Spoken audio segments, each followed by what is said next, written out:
This channel does not promote any violent, harmful, or illegal activities. All content provided by this channel is meant for an educational purpose only.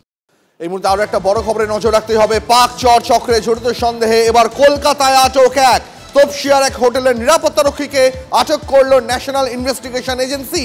New টাউনে NIA দপ্তরে নিয়ে গিয়ে তাকে জিজ্ঞাসাবাদ করা হচ্ছে। এক মাসেরও বেশি তপসিয়ার হোটেলে রক্ষীর কাজ করছিল ওই সন্দেহভাজন।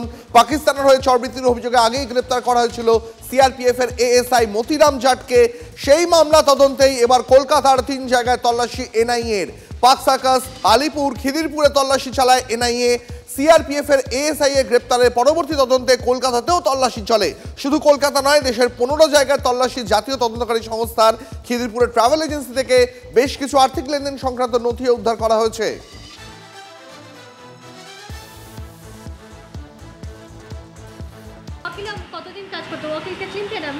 আমরা কন্ট্রাক্টর লেবার, আমাদের সময় সময় চেঞ্জ হয়, বলা যায় না সময় চেঞ্জ হয়, কিন্তু ও তো কাজ করতেন উনি। হ্যাঁ হ্যাঁ। কোথায় থাকে, কোথায় বাড়ি, কোথায় এখানে তা তো বলতে হবে না। অক্সিলাম প্যারিসের এখানে কোথায় আসে শুনছিলাম। অক্সিলাম প্যারিসের এখানে কোথায় থাকতো জানি, ওদের পারফেক্ট খবর বলতে হবে না। কতদিন ধরে কাজ করছিলেন এখানে? কোথায় 1 মাস 9 দিন হবে। 1 মাস 9 দিন, 9-10 দিন হবে। আচ্ছা, কত বয়স হবে? অনুমান 50-52 হবে।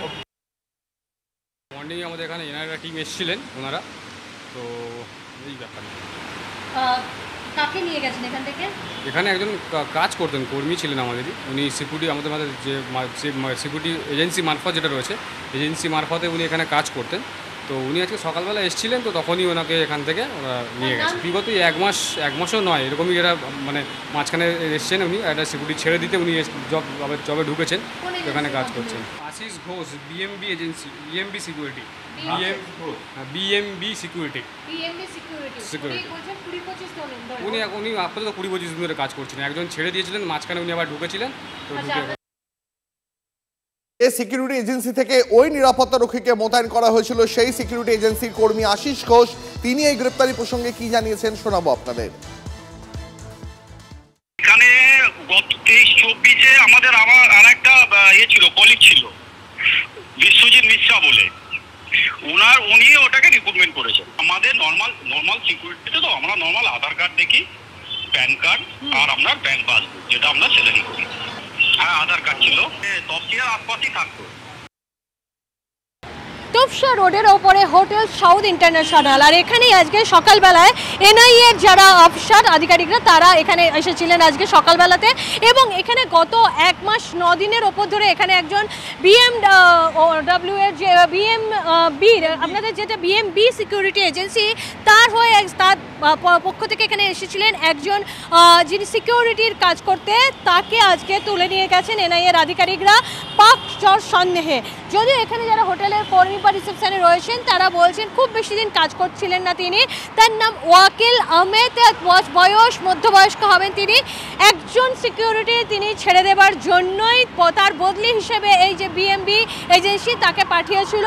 তার বেশি তারা কিছু জানেন না। এনআইএ অফিসাররা সকালবেলা আসেন এবং কিছু কথাবার্তা বলার পরেই তাকে এখান থেকে নিয়ে চলে যান। ক্যামেরায় দীপঙ্কর জনের সাথে দীক্ষা ভুইয়া, TV9 বাংলা, কলকাতা।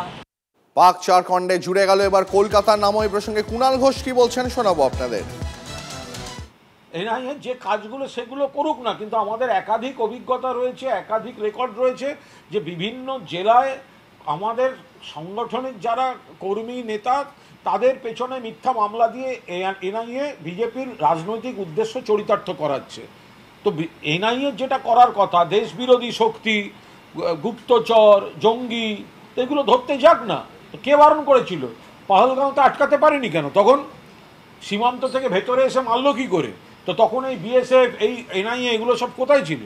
শিলিগুড়িতে জাল আধার কার্ড তৈরির চক্রের পর্দাফাঁস। জাল আধার কার্ড সহ পুলিশের জালে 2। গোপন সূত্রে খবর পেয়ে এনটিএস মোড়ে সুশীল রায় নামে এক ব্যক্তির বাড়িতে অভিযান চালায় শিলিগুড়ি মেট্রোপলিটন পুলিশ। এ বিষয়ে বিস্তারিত জানবো। প্রসেনজিৎ আমাদের সহকর্মী রয়েছেন। প্রসেনজিৎ, কিভাবে চলতো এই জাল আধার চক্র এবং কিভাবে পুলিশের খোঁজ পেল? দেখো, ডিটেকটিভ ডিপার্টমেন্টের পক্ষ থেকে অভিযান চালানো হয়। সুশীলের বাড়িতে প্রথমে অভিযান চলে, সেখানে বেশ কিছু আধার কার্ড মেলে এবং ল্যাপটপ যেটা বাজেয়াপ্ত হয়েছে তার ভিতরে কিন্তু অসংখ্য আধার কার্ডের ফটোকপি রয়েছে। মনে করা হচ্ছে সেগুলো প্রিন্ট করা হয়েছে এবং বিভিন্ন জনকে দেওয়া হয়েছে। এরপর তাকে জিজ্ঞাসাবাদের ভিত্তিতে ইন্ডোর স্টেডিয়াম এলাকায় সেখান থেকেও আরো একজনকে গ্রেপ্তার করা হয়। এই দুজন মিলেই এই গোটা কারবার চালাতো বলে মনে করা হচ্ছে। ধৃত দুজনকে পুলিশ কাস্টাডিতে জিজ্ঞাসাবাদ করা হচ্ছে, তারপরেই বিস্তারিত জানা যাবে। তবে দীর্ঘদিন ধরে এই চক্র চলছিল বলে মনে করছে পুলিশ। অনেক ধন্যবাদ তোমাকে। এবং আরো একটা বড় খবরে নজর রাখবো। আসানসোলের পলাশডিহায় আগ্নেয়াস্ত্র কার্তুজ সহ গ্রেপ্তার এক। বিহারের মুঙ্গের থেকে পাচারের পথে বেঙ্গল এসটিএফের হাতে পাকড়াও বেআইনি অস্ত্র কারখানার পান্ডা। ধৃত ফেরদৌস ওরফে লাড্ডুর ব্যাগ থেকে উদ্ধার 9টি বেআইনি আগ্নেয়াস্ত্র, যার মধ্যে 4টি সেমি অটোমেটিক পিস্তল। আসানসোলের পলাশডিহা আগ্নেয়াস্ত্র কার্তুজ সহ গ্রেপ্তার এক। বিহারের মুঙ্গের থেকে পাচারের পথে বেঙ্গল এসটিএফের হাতে পাকড়াও বেআইনি অস্ত্র কারখানার পান্ডা।